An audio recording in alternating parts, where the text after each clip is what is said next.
Mustafar burned beneath them as Obi Wan Kenobi stepped onto the black sand and saw the truth at last. Anakin Skywalker was gone. The pleading was over. The Republic was dying, the Jedi were shattered, and every second of mercy gave Darth Sidious more time to win. Padme's ship still cooled behind him, but Obi-Wan did not wait for one more argument, one more broken promise. Anakin came forward in rage, his yellow eyes wide with betrayal. "You will not take her from me." Obi-Wan answered with sadness, then action. His blade flashed first.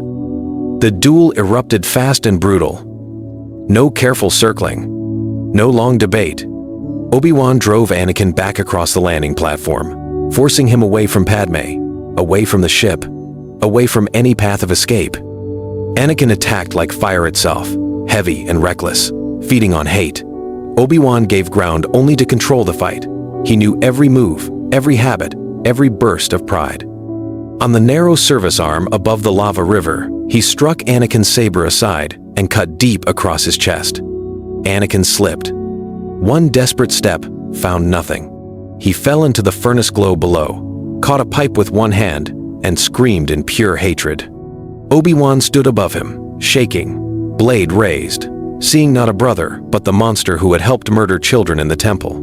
This time, he did what he believed the galaxy demanded. One final strike ended Anakin Skywalker. Silence followed. Then Padme arrived. She saw the smoke, the body, and Obi-Wan's face, and understood everything. Her grief broke into a cry that echoed over the lava sea. Far away, on Coruscant, Sidious felt it. His new empire had lost its chosen fist, but the Emperor did not mourn. He simply turned, slowly, toward a more dangerous plan. Padme Amidala stepped onto Mustafar and felt the heat before she saw the truth. Smoke rolled across the landing platform. Ash fell like black snow. Then she saw Obi-Wan standing alone, his blue blade dark at his side, and the shape lying near the lava glow below. She ran past him. For one wild second, she still believed Anakin could rise, could speak, could explain this nightmare away. But the body was broken, burned, and still. The man she had crossed the galaxy to save was gone. Her breath caught. Her knees failed. "No," she whispered. Then louder, "No." Obi-Wan tried to speak. He told her Anakin had left him no choice. He spoke of the temple, the younglings, the new empire already spreading across the stars. Padme heard the words, but they felt distant. All she saw was the future dying in front of her. The Republic she loved had fallen. The Jedi were almost gone. And now the father of her children was dead by the hand of his best friend. The shock hit her harder than any wound. The fear she had carried for months finally broke her spirit. Pain gripped her chest. Her strength drained away, as if the dark side itself had reached across Mustafar to finish what war had started. Obi-Wan caught her before she collapsed onto the volcanic stone. She was trembling, crying, barely able to breathe. He called for R2. He begged her to hold on. Padme turned weak eyes toward him and placed a hand over her stomach. "Protect them," she said. "Don't let him win." Then her hand slipped. And as Mustafar burned around them, Obi-Wan realized Anakin was not the only one he had lost. Far away, Sidious felt her death, and sensed two fragile lives still burning in darkness. Padme was gone. Anakin was gone. But the children were not. And somewhere on Coruscant, the Emperor turned toward a new prize. The hunt was about to begin. On Coruscant, Darth Sidious felt the shock, like a blade through the Force. Anakin Skywalker was dead. The chosen weapon he had spent years shaping had been destroyed on Mustafar before it could kneel at his side. For one bitter moment, the Emperor was silent. Then his grief hardened into rage. Without Vader, Sidious lost more than an apprentice. He lost a symbol. The new empire needed fear with a face. A warrior who could crush hope in public and hunt Jedi in private. Now that role was empty. So Sidious did what Sith always do when plans fail. He made something crueler. He sealed the Senate in lies, declaring that Jedi assassins had murdered Senator Amidala and betrayed the Republic one final time. He turned public sorrow into obedience. Emergency powers became permanent law. Clones filled the streets. Star systems that questioned the story vanished under military occupation. But Sidious also moved in the shadows. He called surviving dark side agents, temple guards turned hunters, fallen Jedi, and secret servants hidden across the war. He would not build one Vader. He would build many blades. The first seeds of the Inquisitors were planted in blood. At the same time, he searched the Force for what Padme left behind. He had felt two small flames when she died. Children. Anakin's blood. If he could not rule beside the father, he would claim the heirs. In the ruined Jedi temple, Sidious stood before the archives and made a vow to the dark. Obi Wan Kenobi had cut down his future, but the galaxy would pay the price. Then a medical signal from Polis Massa reached Coruscant. Two newborns had survived. Sidious smiled. The Empire now had something even more dangerous than Vader to hunt, and this time, mercy would die before hope. The Emperor had lost his apprentice, but found a new obsession. Somewhere in the shadows, two children had become the center of the war to come. And Obi-Wan still had no idea the hunt had already begun. Obi Wan Kenobi left Mustafar carrying more than Padme's final plea. He carried the weight of ending Anakin Skywalker with his own hand. On Polis Massa, while the twins were born in secret, Obi-Wan moved like a ghost through silent halls, unable to meet Yoda's eyes for long. The war was over. The Republic was gone. And still, the worst pain came from one simple truth. He had not saved Anakin. He had destroyed him. Yoda told him there was no time for grief. The children had to disappear. Bail Organa would take the girl to Alderaan. Obi-Wan would carry the boy to Tatooine. It was a clean plan, but nothing felt clean anymore. Every choice now came from loss. Across the galaxy, surviving Jedi answered old distress codes and walked into Imperial traps. Clone patrols swept ruined temples, outposts, and hidden sanctuaries. Masters who had survived Order 66 began to vanish one by one.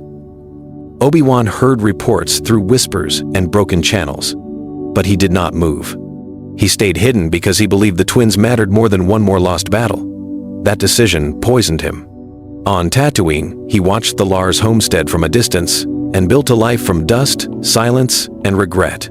By day, he became Ben, a nameless hermit with lowered eyes. By night, he relived Mustafar, hearing Anakin's last scream above the lava. He stopped reaching for the Force unless danger pressed close. Every time he did, guilt came with it. Then a message reached him through hidden Jedi channels. Another survivor had fallen, not to clones, but to something worse.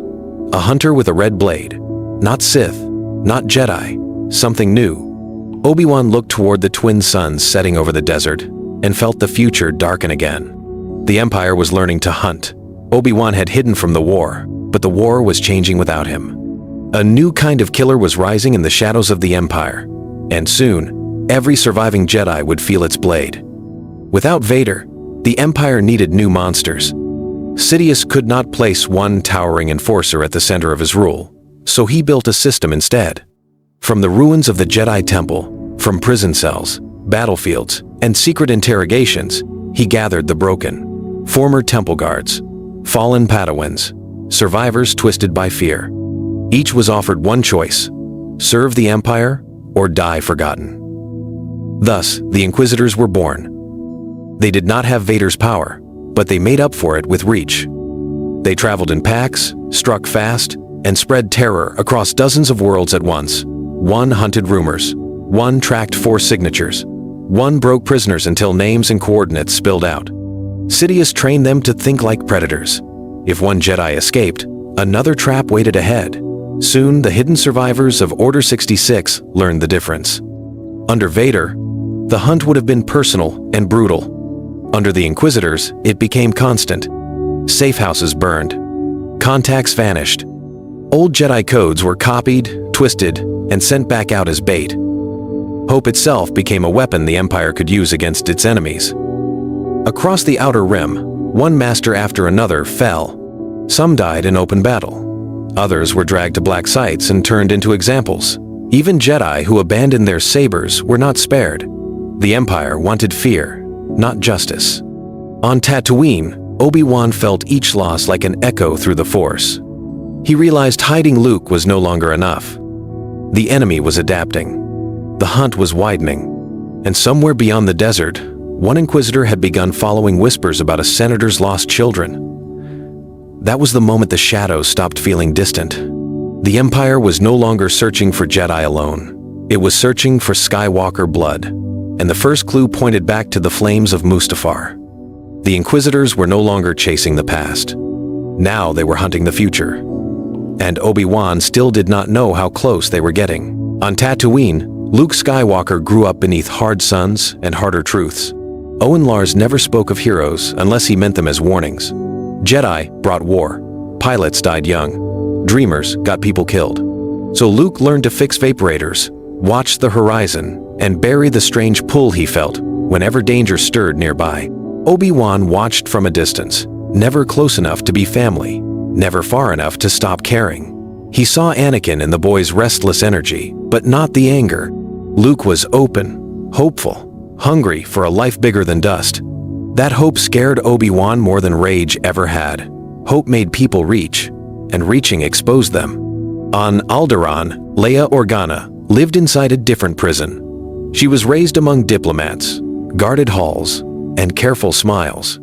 Bail and Breha loved her deeply, but the Empire's lie sat over her life like a shadow. She was taught that her birth parents were victims of the Jedi Rebellion. She was told the Republic had died because peace was weak.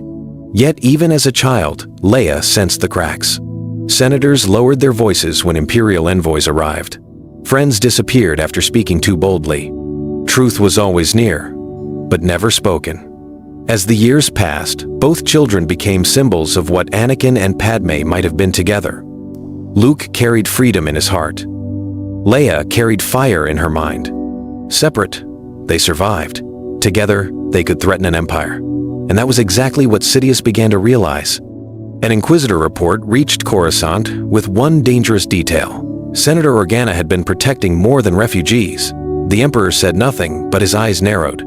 On Tatooine, Obi-Wan felt a tremor in the Force and looked toward the stars. Now the Empire was beginning to close, and Luke still dreamed of escape. Leia was already learning to resist. Neither of them knew the Emperor had finally started looking in their direction. And when the next move came, Obi-Wan would be forced to choose between hiding and fighting. For years, Obi Wan Kenobi had lived as if silence could repay his sins. He watched Luke from the dunes, listened to rumors from passing traders, and told himself the mission was simple: protect the boy, stay hidden, survive. But when Bail Organa's secret warning reached Tatooine, that lie ended. An Imperial probe had seized one of Bail's couriers. Under torture, the Empire learned enough to connect Alderaan, Polis Massa, and a buried medical record from the final days of the Republic. Sidious did not have proof, but he had suspicion. And suspicion was enough. The first strike came at Alderaan. Inquisitors entered under diplomatic cover and searched for signs of a hidden bloodline. Leia escaped only because Bail moved faster than the Empire expected. He sent her away with loyal guards and a single message for Obi-Wan: the children are exposed. Obi-Wan did not hesitate. For the first time in years, he ignited his lightsaber beneath Tatooine's night sky. The blue glow lit the face of a man who had spent too long hiding from grief.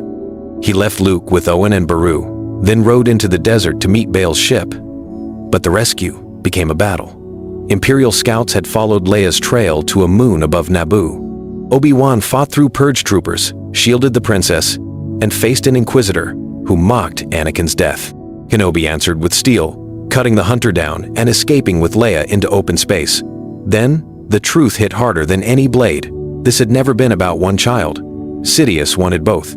As Obi-Wan set course for Tatooine, the stars ahead filled with star destroyers. The Emperor had stopped hunting in secret. Now he moved with fleets and fire. To save the twins, Obi-Wan would need allies, not silence. Rebellion was set to begin. Obi-Wan had returned, but too late for peace. The Empire was no longer setting traps in the shadows. It was coming in force, and with Luke and Leia both marked for death, the galaxy was about to choose between fear and open rebellion. The Empire no longer hunted in silence. It arrived with star destroyers, legions, and a message carved into every broadcast: surrender the children of Skywalker, or watch whole worlds burn. Systems that once feared open revolt now understood the truth. Palpatine was not protecting peace. He was hunting blood. Bail Organa answered first. He opened Alderaan's hidden networks, armed old allies, and called on any senator brave enough to resist. Mon Mothma listened. Smugglers listened. Soldiers abandoned by the Republic listened. For the first time, scattered anger began to move in one direction. Obi-Wan brought Luke and Leia together in secret. The twins were young, frightened, and already marked by loss. But when they stood side by side, he felt the Force shift. Luke carried compassion. Leia carried resolve. Together, they gave people something the Empire had spent years trying to kill: belief. The first battles of this new rebellion were desperate. Imperial convoys were hit and supply depots burned, but every victory pulled a harsher answer from Coruscant. Sidious unleashed the Inquisitors, then the fleet, then terror itself. Cities were punished for rumors. Families vanished for sheltering rebels. The Emperor wanted one lesson burned into the galaxy: resistance meant extinction. Then Obi-Wan made his final gamble. Instead of running again, he sent a challenge through stolen Imperial channels. He would draw Sidious and his hunters away while the twins escaped to the growing rebellion. It was a warrior's choice, and a teacher's last act of love. As the trap closed around him, Luke and Leia watched their guardian turn back toward the dark alone. Across the stars, rebel cells rose in answer to his sacrifice. The war had changed. This was no longer a fight to restore the Republic. It was a battle to save the future itself, forever. Obi-Wan walked into the darkness so the twins could live. Luke and Leia became the hope their father never could. And somewhere ahead, the Emperor still waited for the final war.